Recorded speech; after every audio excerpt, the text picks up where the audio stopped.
kita mulai ya. Assalamualaikum warahmatullahi wabarakatuh. Waalaikumsalam warahmatullahi wabarakatuh. Jawabnya yang khas ya. Apa kabarnya hari ini? Alhamdulillah baik. Ya, sebelumnya tolong periksa dulu ya. Mejanya rapikan, apabila ada sampah di kolong meja tolong dibuang dulu ke tempat sampah. Sudah rapi ya? Sudah bersih dan rapi semuanya, silakan dipimpin berdoa oleh Andi. Berdoa dalam hati, mulai. Akan ngecek kehadiran kalian ya. Yang ibu sebutkan namanya, tolong acungkan tangan, bilang hadir ya. Isti Rosdini, Hadir. Siti Nur Azizah, Hadir. Fitri Yuliani, Evi Siti Nur Hayati, Hadir. Citra Dewi Lestari, Hadir. Muhammad Fakih Sahrizal, Hadir. Alda Mustika, Hadir. Andi Sidik Rustandi, Hadir. Gevira. Nah, sudah siap mengikuti pelajaran hari ini? Siap. Ya. Apakah ada yang masih ingat asas-asas pemilu di Indonesia? Yang masih ingat asas pemilu di Indonesia? Asas pemilu di Indonesia adalah langsung. Yang keras suaranya? Langsung, umum, bebas, rahasia, Jujur dan adil ya. Jadi artinya luber jurdil atau langsung, umum, bebas, rahasia, jujur, adil dan adil. Nah, berikutnya apakah kalian pernah mendengar kata demokrasi terpimpin? Nah, ini materi yang akan kita pelajari hari ini, yaitu tentang melaksanakan prinsip kedaulatan sesuai dengan Undang-Undang Dasar Negara Republik Indonesia ya. Bagian ke-1 yaitu fase perkembangan demokrasi di Indonesia, yaitu yang terdiri dari fase demokrasi parlementer, demokrasi presiden, kemudian demokrasi Pancasila, yang terakhir demokrasi Pancasila, masa reformasi. Nah, ini ada kompetensi inti, kompetensi dasar, dan indikator pencapaian kompetensi ya. Kompetensi inti, keterampilan. Kemudian kompetensi dasar, artinya kemampuan dasar yang harus kamu miliki adalah 3.3 untuk pengetahuan dan 4.3 untuk keterampilan. Nah, 3.3 memahami ketentuan tentang bentuk dan kedaulatan negara sesuai dengan undang-undang ya. Kemudian kompetensi dasar yang kedua 4.3 memaparkan penerapan tentang bentuk dan kedaulatan negara sesuai Undang-Undang Dasar Negara Republik Indonesia tahun 1945. Kemudian indikator capaian kompetensi. Jadi ada 2 indikator. Yang pertama menganalisis penerapan prinsip-prinsip kedaulatan sesuai dengan Undang-Undang Dasar Negara Republik Indonesia tahun 1945. Yang kedua menyajikan hasil telaah tentang kedaulatan yang sesuai dengan Undang-Undang Dasar Negara. Tujuan pembelajaran kita hari ini adalah menganalisis penerapan prinsip-prinsip kedaulatan sesuai dengan Undang-Undang Dasar Negara Republik Indonesia tahun 1945 pada perkembangan demokrasi yang mengalami beberapa fase pelaksanaan demokrasi, yaitu 1. Demokrasi parlementer, 2. Demokrasi terpimpin, 3. Demokrasi Pancasila masa orde baru, dan demokrasi Pancasila masa reformasi. masa reformasi. Ini tujuan pembelajaran kita hari ini ya. Nah, kemudian penilaian pengetahuan dan penilaian keterampilan ya. Jadi penilaian sikap selama proses pembelajaran, kemudian nanti penilaian pengetahuannya ketika kamu menjawab soal-soal ya. Dan penilaian keterampilannya ketika kalian mempresentasikan hasil kerja kelompok kalian. Sekarang perhatikan ini. Gambar apa ini? Ya. Dekret presiden ya. Silakan tulis pertanyaan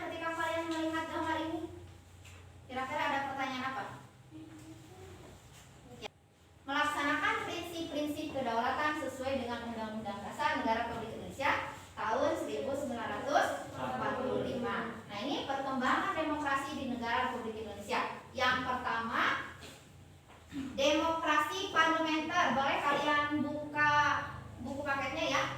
Demokrasi parlementer itu kurun waktunya dari tahun 1945 sampai tahun 1959. Berarti ini ketika awal kemerdekaan ya. Kemerdekaan itu tahun 1945. Kemudian demokrasi terpimpin itu dari tahun 1959 sampai 1966. ya, sampai 1966. Kemudian yang ketiga itu tiga ya, maaf Ibu salah menulis. Yang ketiga demokrasi Pancasila dari tahun 1966 sampai 1998. Kemudian fase yang terakhir adalah Demokrasi Pancasila masa reformasi. demokrasi Pancasila masa reformasi itu dari tahun 1998 ya sampai sekarang. Nah, sekarang dibaca dulu isi dekret Presiden 5 Juli. 1. Pembubaran Badan Konstituante. Yang kedua, berlakunya kembali Undang-Undang Dasar 1945 dan tidak berlakunya Undang-Undang Dasar sementara tahun 1950. Bumi dan Partai Sosialis Indonesia yang sesuai dengan nilai-nilai Pancasila, tetapi memberikan kesempatan berkembangnya Partai Komunis Indonesia yang jelas-jelas bertentangan dengan nilai-nilai Pancasila. Nah, itu penyimpangan-penyimpangan yang terjadi pada masa demokrasi terpimpin ya. Presiden mengangkat anggota MPR itu jelas-jelas bertentangan ya, menyimpang, bertentangan dengan Undang-Undang Dasar. Kemudian Presiden membubarkan DPR. Presiden melakukan pengintegrasian lembaga-lembaga negara. Terus nah, setelah melihat tayangan ada beberapa pertanyaan yang nanti harus kalian temukan jawabannya. Yang pertama, jelaskan fase-fase perkembangan demokrasi yang pernah terjadi. Satu fase ya. Yang satu dengan demokrasi yang lainnya. Kemudian yang ketiga kalian kita cari jawabannya bersama-sama ya. Sekarang duduknya silakan per kelompok. Kelompoknya yang berapa orang ini berarti ya? 3 orang ya. Silakan satu kelompok 3 orang. Iya, boleh so. 3 pas kan ya? Toh. Silakan duduknya per kelompok.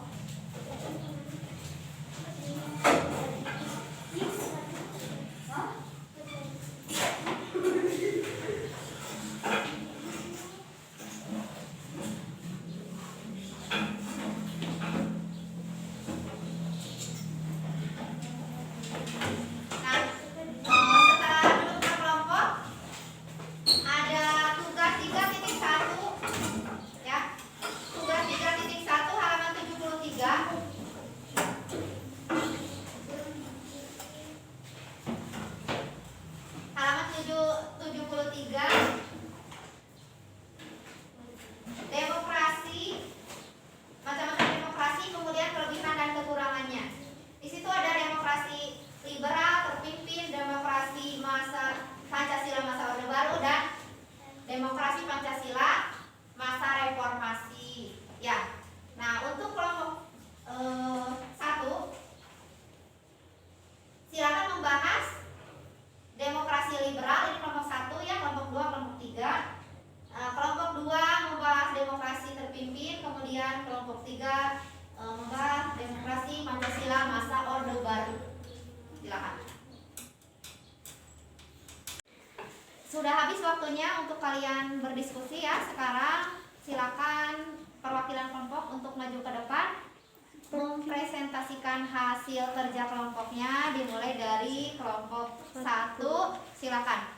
Atau mau bertiga maju ke depan boleh. Sendiri ya? Boleh sendiri. Di depan.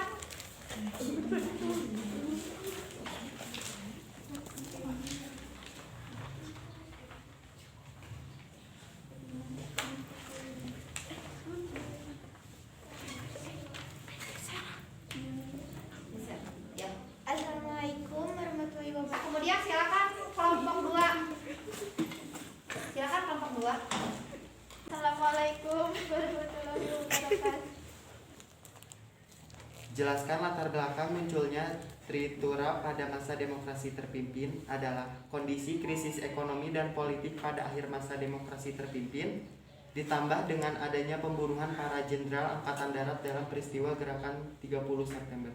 Sekian, terima kasih. Ya. Nah, untuk tugas di rumah, kalian buat rangkuman materi lanjutan ya, bagian 2. Masih melaksanakan prinsip kedaulatan sesuai dengan Undang-Undang Dasar Negara Republik Indonesia. Bagian 2-nya ya, karena kan bagian 1 ya, fase demokrasi. Bagian yang keduanya adalah sistem Pemerintah di negara Republik sistem Indonesia. pemerintahan di negara Republik Indonesia. Nah, sebagai kegiatan yang ketiga, jelaskan latar belakang Presiden Insinyur Soekarno mengeluarkan Dekret Presiden 5 Juli. 1. Presiden mengangkat anggota MPRS. 2. Presiden membubarkan DPR. 4. Pengangkatan presiden seumur hidup. D. Presiden membubarkan Partai Masyumi dan Partai Sosial Indonesia. Ya, ada jawaban lain? Jelaskan latar belakang Presiden Insinyur Soekarno mengeluarkan Dekret Presiden.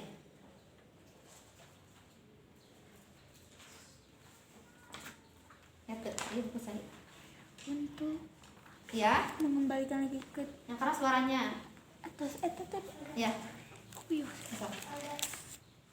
untuk mengembalikan lagi ke ketatanegaraan Indonesia dari demokrasi parlementer yang tidak sesuai lagi diganti oleh demokrasi Pancasila dengan diberlakukan lagi UUD 1945. Ya, baiklah. Sesuai dengan tujuan pembelajaran tadi ya, yang di awal sudah Ibu tayangkan, tujuan pembelajaran kita yaitu menganalisis di negara Republik Indonesia. Nah, sebagai kegiatan refleksi, ada pertanyaan ya. Apa yang kalian peroleh dari proses pembelajaran hari ini? Apa yang diperoleh? Silakan ditulis, nanti dibacakan ke depan ya. Kemudian yang kedua, yang kedua, apa manfaat yang diperoleh melalui proses pembelajaran? Manfaatnya apa?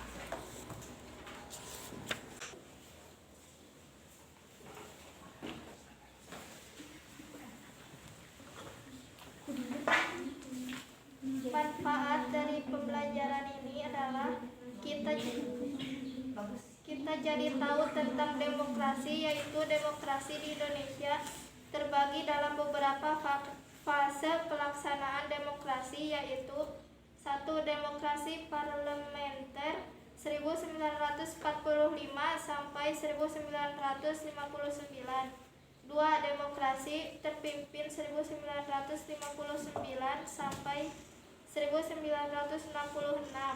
3. Demokrasi Pancasila 1966 sampai 1998. 4. Demokrasi Pancasila masa reformasi 1998 sampai sekarang. Ya.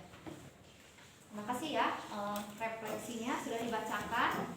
Nah, alhamdulillah kegiatan pembelajaran hari ini telah selesai. Kita lanjutkan minggu depan dengan pembahasan materi melaksanakan prinsip-prinsip kedaulatan sesuai dengan Undang-Undang Dasar 1945 bagian kedua, yaitu sistem pemerintahan di negara Republik Indonesia. Ibu cukupkan sekian.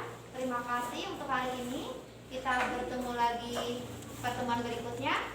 Wassalamualaikum warahmatullahi wabarakatuh. Waalaikumsalam warahmatullahi wabarakatuh.